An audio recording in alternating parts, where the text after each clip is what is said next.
इसके गुंडों ने जो मुझे पिटवाया है, इतना पिटवाया, इतना मारा इन लोगों ने, मेरे बाल नोचे। ये देखिए, ये देखिए, ये मेरी यहाँ पर सब जगह पे इन्होंने खरोचे मारी हैं, मेरे माया। हाँ, इन्होंने इतनी हिंसा करी मेरे साथ, इतना मारपीट किया, इतना मारपीट किया।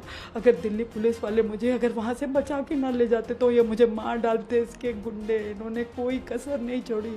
वैसे इस देश में महिला बहुत होता है 24 घंटे। क्या मैं महिला नहीं हूँ? इतने गुंडों से मुझे क्यों पिटवाया? मैंने तो कोई हिंसा नहीं करी थी। क्या मैंने अभिजीत को थप्पड़ मारा? जंतर मंतर पर चल रहे प्रदर्शन के बीच उस वक्त अचानक हड़कंप मच गया जब कॉकरोच जनता पार्टी के फाउंडर अभिजीत दीपके पर एक महिला ने मंच के सामने ही स्याही फेंक दी। अब इस महिला का जो बयान सामने आया है, कतई वो हिलाकर रख देने वाला है।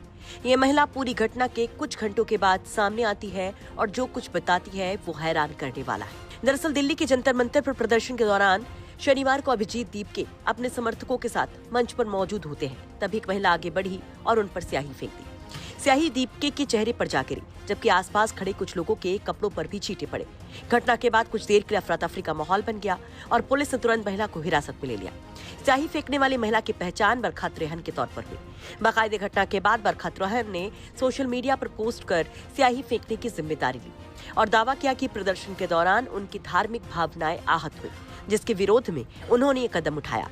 वो खुद को कट्टर हिंदू बताती हैं, कहती हैं कि सीजेपी के मंच से राम का अपमान हुआ, जिसे वो बर्दाश्त नहीं कर पाई, इसलिए वो दीपके को सबक सिखाने पहुंची। वहीं इस दौरान वो कैमरे के सामने आकर ये तक आरोप लगाती हैं कि इस दौरान उनके साथ बदसलूकी की गई, उनके साथ मारपीट हुई, गंदी हरकत तक। शांतिपूर्ण जो विरोध होता है उसके बिल्कुल भी खिलाफ नहीं हूँ।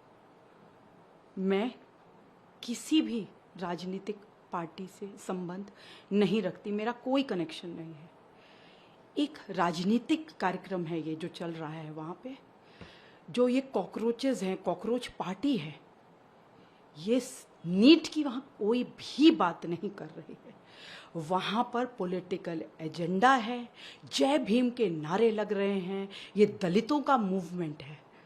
वहाँ पर जो हाल किया है अभिजीत के गुंडों ने मेरे साथ, उसको तो आप सोच ही नहीं सकते। लेकिन हुआ क्या था उसके बारे में आपको बताती हूँ कि जब अभिजीत हंस रहा था और उसके साथी हंस रहे थे, मेरे प्रभु श्री राम का मजाक उड़ाया जा रहा था। स्टेज पे ये लोग हंस रहे थे, मेरी सीता मैया का मजाक उड़ाया जा रहा था, प्रभु राम का मजाक उड़ाया।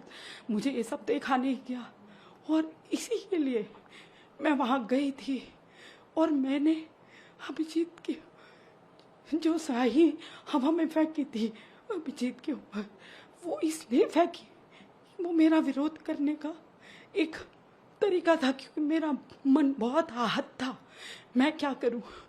मैं एक प्राउड सनातनी हूँ, प्राउड हिंदू हूँ, मैं एक कट्टर हिंदू हूँ और मैं तो ये कई सालों से 10 साल हो गए मुझे ये चीज़ बताते हुए, लिखते हुए, और मैं कभी भी ये सब बर्दाश्त नहीं करती, चाहे वो दुर्गा माँ के लिए टिप्पणी हो, चाहे काली माँ के लिए टिप्पणी हो, चाहे प्रभु श्री राम के लिए हो। और इसके गुंडों ने जो मुझे पिटवाया है, इतना पिटवाया, इतना मारा इन लोगों ने, मेरे बाल नोचे।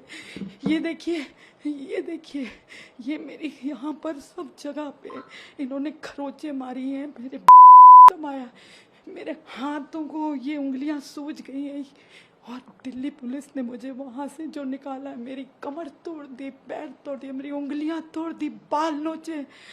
लेकिन धन्यवाद करती हूँ दिल्ली पुलिस का, जिन्होंने मुझे वहाँ सुरक्षित बचा लिया, जो मैं आज आपके सामने जीती जागती बैठी हूँ।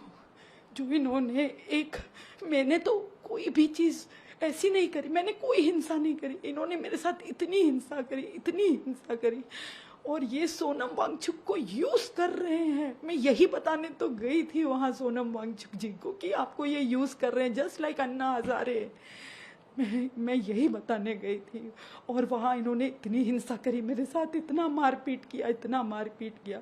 अगर दिल्ली पुलिस वाले मुझे अगर वहाँ से बचा के ना ले जाते तो ये मुझे मार डालते। इसके गुंडे, इन्होंने कोई कसर नहीं छोड़ी। वैसे इस देश में महिला बहुत होता है 24 घंटे। क्या मैं महिला नहीं हूँ? इतने गुंडों से मुझे क्यों पिटवाया? मैंने तो कोई हिंसा नहीं करी थी। क्या मैंने अभिजीत को थप्पड़ मारा? क्या मैंने कुछ कहा उसे? कहा, हाँ कहा, मैंने उससे उसके सामने खड़े होके कहा कि तुम सोनम को क्यों यूज कर रहे हो, सोनम वांगचुक को क्यों यूज कर रहे हो, तुम क्या, तुम्हारा ये प्रोपेगेंडा है, तुम फॉल्स प्रोपेगेंडा, तुम नीट की कोई बात नहीं कर रहे, यहाँ राजनीतिक प्रोपेगेंडा फैला रहे हो, तुम जय भीम के नारे लगा रहे हो। और तुम मेरे जय श्री राम कहने पे भी लोगों को वहाँ बहुत आपत्ति थी। क्यों ना कहूँ, मेरे प्रभु राम जो है मेरे लिए सर्वोपरि है, इस देश में सबके लिए, ये देश ये राष्ट्र के लिए सबसे सर्वोपरि हैं मेरे प्रभु राम। और मैं जय श्री राम आज भी कहूंगी, कल भी कहूंगी। मैं कट्टर सनातनी हूं, मैं मरते दम तक मार डालो मुझे, पर मैं जय श्री राम कहूंगी कहूंगी कहूंगी। दरअसल अभी कुछ दिन पहले जंतर मंतर पर हो रहे प्रदर्शन में शामिल होने कॉमेडियन कुणाल कामरा पहुंचे थे, जहां उन्होंने राम मंदिर चढ़ावा चोरी मामले पर मजाक में राम सीता को लेकर जो बोला उससे राम का अपमान बताया गया। लोगों में भयंकर नाराजगी देखने को मिली और इसी बात को बरखा त्रेहन अपनी भी नाराजगी का मुद्दा बताती है।